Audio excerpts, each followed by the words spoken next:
I'm just Trey, and these are just my rambles. So, I know the last time I recorded one of these, I was talking about how I found something I didn't know what I was looking for, and that being a book called All the Bright Places. I decided I pretty much haven't read a book cover to cover since like middle school. Sadness, along with the threat of self harm and suicide, kind of puts a damper on the things that you fall in love with and you care about a lot. So, a lot of my favorite things kind of died off with that happy version of myself. And as morbid and as depressing as that is to finally say out loud, I get that, like, procrastinator feeling about the things that used to make me happy, and I had it when picking up the book. It's nice to read again, but not just read something like how you read a post on Instagram, but to read, to pause, to comprehend. And I'm not super far in the book. I literally got it in the mail yesterday. What page is this? I am on page 56. It's basically Finch, day 7 of being awake. And I guess the reason I started this video so morbid and so sad sounding is it's kind of crushing how much I relate to Finch and how I've been there most of my life, if not all of it. And genuinely, it does make me kind of afraid that maybe right now I'm awake, but what if I go to sleep again? It's one of those feelings that you know other people feel and that you know other people understand. But even when you talk to people about it, even when you're talking to other survivors of depression and suicidal thoughts, it's all everybody trying to keep each other happy. Everybody's trying to keep each other up and awake. We're all trying so hard to keep each other awake that we can't even talk about how it feels to be asleep. And I've been there. Describing it as awake and sleep feels so real, and I've done things to prove to myself that I'm here and I'm in the moment and I'm alive, for better or worse, that I am trying, even if my trying is ill-suited, even if no matter what I do, I'm still afraid of going to sleep. And I feel like I've been awake for these past 2 years.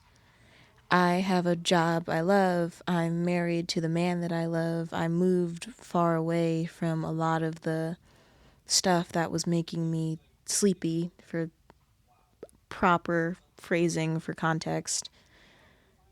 And this is the most awake and the longest I've felt awake in a really long time. And it feels kind of scary starting off a book, which literally the introduction to our first character.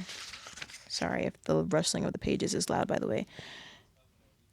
The first thing we get from our first character is today a good day to die? And it's a feeling I've felt and a question I've asked myself before. It's a place I've had to be talked off of a ledge. And in that way, I do relate to Finch in the obsession, not just with being awake, but the obsession with death when he is awake. Because being awake and thinking about death is better than being asleep and not thinking or feeling anything. And it's really hard to be in a better place and remember that, and I guess read it in a way that makes it so current and so in the moment. The book is written in present tense, and reading it like, is today a good day to die? I feel these things. It, not negatively, and this is of nowhere, in no way or means like a hit to the author. It feels so visceral because I remember having thoughts like that. All of my thoughts weren't like that, and there were absolutely good days, but there were days where sometimes I would prefer to be asleep versus awake. Everything was bad. Being awake meant thinking about death, and being asleep meant thinking and feeling nothing. So you just want to not exist. You don't want pain, and you don't want it to hurt. You just do something that makes you feel alive by making you feel something. And to be fair, I haven't gotten far in the book, so I don't know if it'll go this way, but I do really appreciate so far. Well, not appreciate. It's interesting to see that how Fitch takes control of being awake is things like fighting or being on the bell tower or painting himself red, and like all of the things that we hear that he's done or is doing in Violet's chapters that I've gotten through so far. For me, and for most people that I know personally and most people I've met, usually when you're awake, the awake is, you stay awake by harming yourself. You stay awake by means of pain, because to feel something means that we're awake. It means I'm in control. It means that I can feel something that isn't nothing. And I guess it makes me feel stupid realizing that I could have made myself feel awake in ways that were less physically damning and literally permanently harming. And it's weird. It was one of those things where I'm happy to say I haven't, at least the self-harming part, I haven't done that in so long, and I haven't participated in that for so long, and it feels so weird to remember a time where I was. But reading brings me back to those days. But not in a, I feel this sadness and this overtaking now. More like in remembrance. There was a time where I felt like I could never escape this. There was a time where I felt like I could never be better or be happy or ever love myself or my life ever again. There were times where I felt like everything I was and everything I could be and everything I ever wanted to be was pointless, because what was the point in me being alive when I would only be awake for some of it? And where I would spend time with family and friends where I would just be asleep, a shell of myself. And I had a conversation passively with a coworker about this week, where I basically said something like, I expressed to them, I have a reputation at work for being happy-go-lucky, being a bubbly kind of person, and expressing to one of my coworkers that I'm closer with that the being happy and the being bubbly is kind of just faking it till I make it, and then the faking it turned into who I am now. And I say who I am now and not who I'll always be and not who I always was, because it's just what's working right now. I don't know if it'll always work, but it feels right. And for as long as it feels right, I want to do what feels right and be that, I guess. But the conversation was basically about, I became the happy person. I became the, well, it's not that bad. I became the silver lining person to help other people when they were clinging on to being awake, and to help my friends and my loved ones who were sleeping, I guess.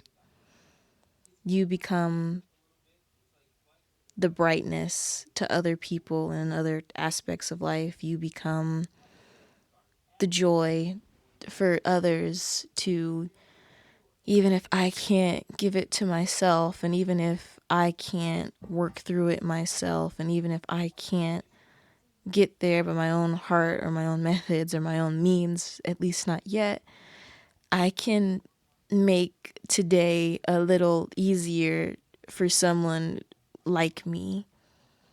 And making things easier for people like me became the everyday. I had basically told my coworker, a guy I'm close with, I'm a really sad and really depressed person. I feel things and I think things, and I'm tired of feeling and thinking. And even on days where I'm not tired of feeling and thinking, everything is just feels so heavy. And because everything feels so heavy, I try and pretend that everything's weightless. Because if it's weightless, it makes it easier to carry. If I don't think too hard, it's easier to deal with it, I guess.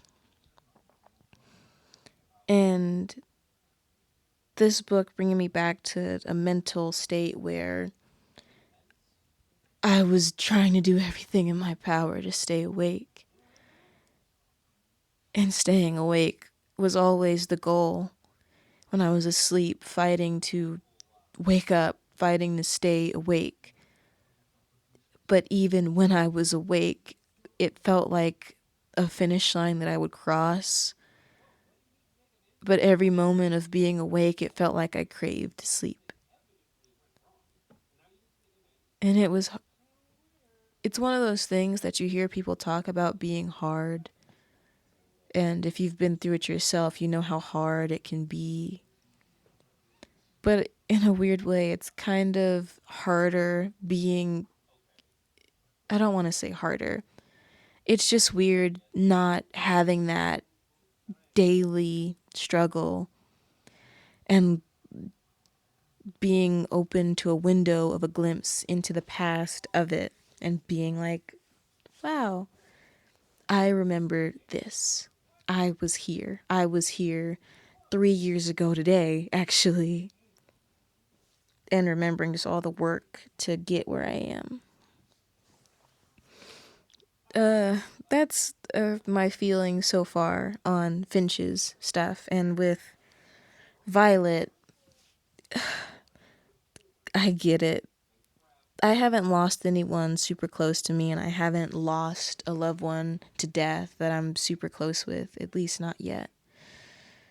I know death comes for us all, but to be there to lose someone in such a manner, I don't know how I could handle it.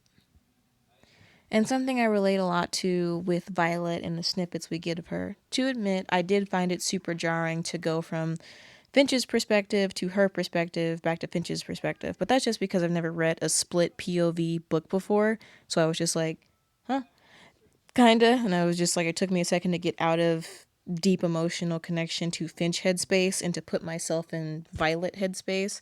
But I got the hang of it after a while. With Violet, something that I really relate to that she said or that she was feeling is the stuff when she goes to the party at Amanda's, the supposed to be sleepover that ends up being a party. And she goes and she doesn't put up a fight about it because of knowing what she almost put them through. How they've already lost one daughter and how she was going to put them through the loss of another one, albeit this loss purposeful and not an accident. But then when the party turns out to be a party and she's struggling, obviously, since the last time she was at a party was when her sister passed, and coming home, and then that bit of spite, I guess. The pain in telling them when they're like, you're home early. Let me find, if I can find it, if I'm fast enough in my searching, that is. But in the, yes, right here. You're home early. My mom is on the sofa, her nerves deep in a book. My father is stretched out at the other end, eyes closed, headphones on. Not nearly enough. I paused at the bottom of the stairs. Just so you know, that was a bad idea. I knew it was a bad idea, but I went anyway so you could see I'm trying. But it wasn't a sleepover, it was a party. A full-on, let's get wasted, orgasmic free-for-all. I say this at them as if it's their fault. And that I feel and I relate to so much. Specifically, the person who loves you meaning well, but they're meaning well and then pushing you to do something has backfired and has only caused you more hurt and more pain. And then when you tell them that didn't work, the thing that I said wasn't going to work, and the thing that even though I tried it to make you happy, the thing that I didn't feel like could work, I still tried. And then when it doesn't work, the spite of I've experienced more pain. I could have hidden away. I could have been alone in my room or anywhere else other than putting myself out there just to get hurt. I feel that so much. The spite of trying like it's their fault, like they knew they had the same information about it as I did, probably. But still, forcing yourself to try for the sake of your loved ones and then being spiteful with them when it doesn't work. And I can't speak for everybody, but at least for me, it was always like, specifically with stuff like that where I didn't want to try, but I was made to try, and then trying backfired. Trying like that was always the hardest because the defeat I felt wasn't the same kind of defeat if I would have put myself out there. If I put myself out there and I got burned, I could deprecate myself and I could hurt myself and I could be like, well, I did the dumb thing. But if someone else made me put myself out there and it backfired, I would be so angry. I didn't have to feel this hurt. You made me feel this hurt. I'm so used to hurting myself. I'd rather hurt myself than be hurt by someone else who was just meaning well. Someone who didn't want to hurt me, someone who was trying to help. And I feel that. And it's weird. I was homeschooled my high school career, so I probably was there for half of my first semester. I didn't even make it to homecoming, and then I got homeschooled from there on. I think that's kind of what my addiction and my permanent association with, besides my upbringing as a young girl, watching teen girl movies marketed for teen girls who were gonna be a young woman who like young women stuff, blah, blah, blah, blah, blah, blah. I never really had the high school experience, and so I enjoy reading about it because it's not just the romanticized version of it, but the day in, day out. That age of where everything is so right and so wrong and everything is so hard, but also kind of easy in the grand scheme of life. And by easy, I don't mean school itself. I more mean things aren't as hard yet in certain aspects, depending on your life and your situation, that is. For me, high school stories were always a form of escapism. Love stories, stories about friends, stories about becoming who you want to be, stories about growth and change.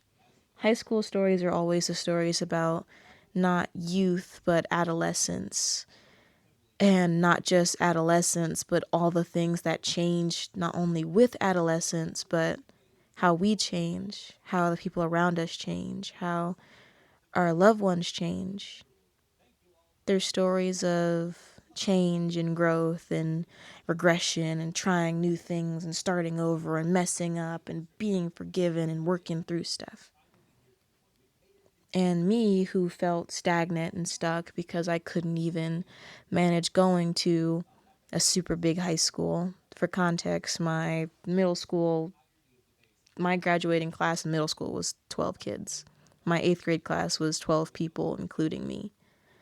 My entire school, preschool up until 8th grade, there were a total of 200 total kids. Itsy bitsy tiny. And then I go to a school where our freshman class is 2,000 kids. Plus, with the personal stuff in my head, literally the 8th grade year, the summer before I started high school physically, I got a semicolon tattoo because of some things I tried to do and some places I had been to some doctors for some extended periods of time under some deep watch about some stuff. If if any of the things in this video up to this point have related to you, you probably know what I'm talking about when I say a semicolon tattoo. So it was all of that, and then it was going to be my big debut, throwing myself forward and giving it everything I've got, and all of these beautiful high school stories about people becoming their best selves. It was going to be me. And then it wasn't. And then things kind of got worse. It's funny to laugh about it now, being past it, but I can't help it that I'm always drawn to stories about high school because to me it's kind of like the Philosopher's Stone, the forbidden texts, the thing that most people either got to experience in some way or the thing that most people either experienced or things that experienced them for some of us. The thing that I always read about during that time, being by myself and homeschooling myself, using classes and courses and taking tests online, as well as my friends and hearing their high school stories and what they were doing and what they were going through, as well as reading and watching movies about high school and love stories and everything in between. I'm a huge hopeless romantic, if you couldn't tell. But it's always been my escapism because it's a place that I've never really experienced. And to read something about taking place during a high school years about a kid whose age range and experience mentally, at least their mental state, lining up a lot with what my mental state was at the time, kind of put me in this weird, uncanny valley. Kind of like lifting the veil a bit, I'd say. It was weird. Not weird in a bad way, but weird in a everything I feel it and understand it kind of way. But also that it was terrible kind of way, you know? But yeah. I know I said my next video was going to be about the Sweetheart comic and stuff, and please believe me, it's been another thing about reading again. It's been so difficult to get out of the writer mindset while reading, because while I'm reading, a part of my brain was trying to analyze, like, oh, like this sentence structure, this is how they do text message conversations, this is how they do back and forth dialogue between two characters, this is where they're dropping important like exposition and story beats. It took me like a good reread of like the first couple pages over and over again to get out of writer headspace and into reader headspace. But yeah, I'm really enjoying it so far, and I'm excited to see not only where it'll take me, but how I'll feel about it. I'm just Trey, and these have just been my rambles. Hopefully you got something out of this. Bye.